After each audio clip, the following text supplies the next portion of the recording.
Hello friends, આજે આપણે આ વિડીયોમાં વાત કરવાના છીએ GSSB એટલે કે ગૌણ સેવા પસંદગી મંડળમાં આવેલી લેબોરેટરી આસિસ્ટન્ટ વર્ગ 3ની 145 જગ્યાઓની જે ભરતી બહાર પડી છે એની એક સંપૂર્ણ ડિટેલમાં આ વિડીયોમાં ચર્ચા કરવાના છીએ।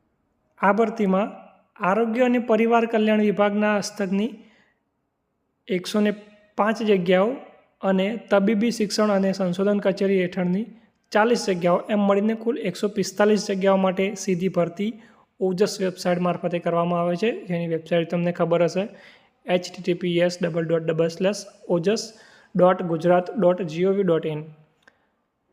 અને આ ભરતી છે 28/8થી શરૂ થઈ ગઈ છે ફોર્મ ભરાવાના, અને 11/9 તારીખ સુધી રાત્રે 23 કલાક અને 59 મિનિટ એટલે કે રાત્રે 11 વાગે અને 59 મિનિટ સુધી તમે ઓનલાઈન અરજી કરી શકશો। આ ભરતીની આપણે તમામ માહિતી જોવાના છે કે જેવી કે પગાર કેટલો મળશે, ગ્રેડ પે કેટલો રહેશે, શૈક્ષણિક લાયકાત શું છે, પરીક્ષા પેટર્ન કેવી હશે, ફોર્મ ભરાવાના ક્યારે શરૂ થશે અને ખૂબ મહત્ત્વનું સિલેબસ શું હશે। તો આ ભરતી વિશે વિગતવાર માહિતી આપણે શરૂ કરીએ। સૌથી પહેલાં જગ્યાઓની વિગત આપણે જોઈ કે એમાં તબીબી શિક્ષણ અને સંશોધન વિભાગમાં 105 જગ્યાઓ અને તબીબી સેવાઓ પ્રભાગમાં 40 જગ્યાઓ છે।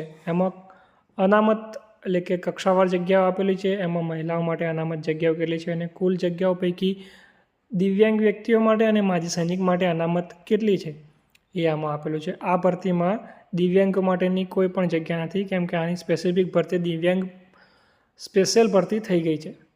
વધુ જોઈએ તો ઉમેદવાર ભારતનો નાગરિક હોવો જોઈએ તો જ તમે ફોર્મ ભરી શકશો। વય મર્યાદા એટલે કે 18 વર્ષથી ઓછી હોવી જોઈએ નહીં અને વધુમાં વધુ 33 વર્ષ હોવા જોઈએ, 33 વર્ષથી વધુ હોવી જોઈએ નહીં। પરંતુ તમને જો અનામતમાં આવતા હોય, કેટેગરીમાં આવતા હોય તો તમને આ પ્રમાણેની છૂટછાટ મળશે। જેમ કે સામાન્ય કેટેગરી હોય પરંતુ મહિલા ઉમેદવાર હોય તો એમને 5 વર્ષ, અનામત કેટેગરીના પુરુષ અને 5 વર્ષ, અનામત કેટેગરીની મહિલા ઉમેદવાર હોય તો એમને 10 વર્ષ, સામાન્ય કેટેગરીના દિવ્યાંગ હોય પરંતુ એમની ભરતીનો સમાવેશ નથી એટલે આપણે આની વાત કરતા નથી। તો આ પ્રમાણે જો તમે અનામતમાં આવતા હોય તો તમે આટલા વર્ષ સુધી મહત્તમ 43 વર્ષ સુધી હોય તો પણ ફોર્મ ભરી શકો છો। પગારની વાત કરીએ તો આમાં તમને પ્રથમ 5 વર્ષ માટે 26,000 જેટલો પગાર મળશે। આમાંથી 200 રૂપિયા પ્રોફેશનલ ટેક્સ કપાશે એટલે તમારા હાથમાં પગાર આવશે 25,800 રૂપિયા। 5 વર્ષ સક્સેસફુલી તમે પૂર્ણ કર્યા એના પછી અત્યારે જે 7મું પગાર પંચ ચાલે છે એના પ્રમાણે 19,900 રૂપિયા તમારું બેઝિક ચાલુ થશે અને આના ઉપર જે મોંઘવારી ભથ્થું અને અધર એલાઉન્સ મળતા હોય એ પ્રમાણેનો પગાર તમને મળવાપાત્ર રહેશે। ખાસ શૈક્ષણિક લાયકાત જોઈએ એટલે કે શું ભણેલા હોવું જોઈએ તો આમાં લખ્યું છે કે have passed higher secondary school certificate exam with physics, chemistry and English, એટલે કે તમે સાયન્સ સ્ટ્રીમમાં ભણેલા હોવા જોઈએ। તમારે આ વિષય કમ્પલસરી હોવો જોઈએ કે ફિઝિક્સ હોવું જોઈએ, તમારા કેમિસ્ટ્રી હોવું જોઈએ અને ઇંગ્લિશ, આ 3 વિષય તમારા 11-12માં હોવા જોઈએ। Secondary and higher secondary education board, Gujarat બોર્ડમાંથી પાસ કરેલું। બીજું છે કે basic knowledge of computer applications as prescribed in Gujarat civil services classification, એટલે કે કોમ્પ્યુટર નોલેજ તમારે બેઝિક હોવું જોઈએ, એના માટેનું CCCનું સર્ટિફિકેટ હોવું જોઈએ, એ બધું તમને ખ્યાલ જ હશે। બીજી વસ્તુ છે કે knowledge of Gujarati and Hindi or both, એટલે કે તમને ગુજરાતી અથવા હિન્દી અને બંને, એટલે કે ગુજરાતી અને હિન્દી તમને બોલતા, વાંચતા, લખતા આવડવું જોઈએ। ખાસ ધ્યાન રાખવાની બાબત, જો તમે SCBCના ઉમેદવાર હોય તો તમારું નોન ક્રિમિલિયર સર્ટિફિકેટ 1/4/2023થી 11/9/2025 સુધીમાં મેળવેલું હોવું જોઈએ। આ જ પ્રમાણે જો તમે EWS કેટેગરીના ઉમેદવાર હોય તો EWS કેટેગરીના ઉમેદવારો માટે એમનું EWSનું સર્ટિફિકેટ છે એ 12/9/2022થી 11/9/2025 સુધીમાં મેળવેલું હોવું જોઈએ। કોમ્પ્યુટરની જાણકારીવાળો જે એજ્યુકેશન ક્વોલિફિકેશનમાં ઉલ્લેખ હતો એના વિશે જોઈએ તો તમારે CCCનું સર્ટિફિકેટ હોય એ કમ્પલસરી નથી। જો તમારે 10મા ધોરણમાં અથવા 12મા ધોરણમાં કોમ્પ્યુટરનો એક વિષય તરીકે ઉલ્લેખ હોય અને એ તમે પરીક્ષા પાસ કરી હોય તો પણ તમે એના માટે એલિજિબલ ગણાશો। પરંતુ જો પ્રમાણપત્ર આવું ના હોય તો પણ તમે અરજી તો કરી શકશો, પરંતુ જ્યારે તમારી નિમણૂક થશે ત્યારે સત્તાધિકારી તમારા બેઝિક નોલેજની પરીક્ષા પાસ કર્યાનું સર્ટિફિકેટ માગશે, જે તમારે રજૂ કરવાનું રહેશે. અરજી કરતી વખતે એક વસ્તુ ખાસ ધ્યાનમાં રાખજો. તમે જે અરજીમાં ફોટો અપલોડ કરો છો એ પાસપોર્ટ સાઇઝનો વ્હાઇટ બેકગ્રાઉન્ડવાળો ફોટો તથા ફોટો પડાવવાની તારીખ સાથેનો ફોટો હોવો જોઈએ. અને તારીખ પણ કેવી હોવી જોઈએ કે 1 વર્ષ પહેલાંની ન હોવી જોઈએ. એટલે કે રિસેન્ટલી કોઈ ફોટો પડાયો હોય એવો ફોટો તમારે અપલોડ કરવાનો છે અને વ્હાઇટ બેકગ્રાઉન્ડવાળો ફોટો અપલોડ કરવાનો છે.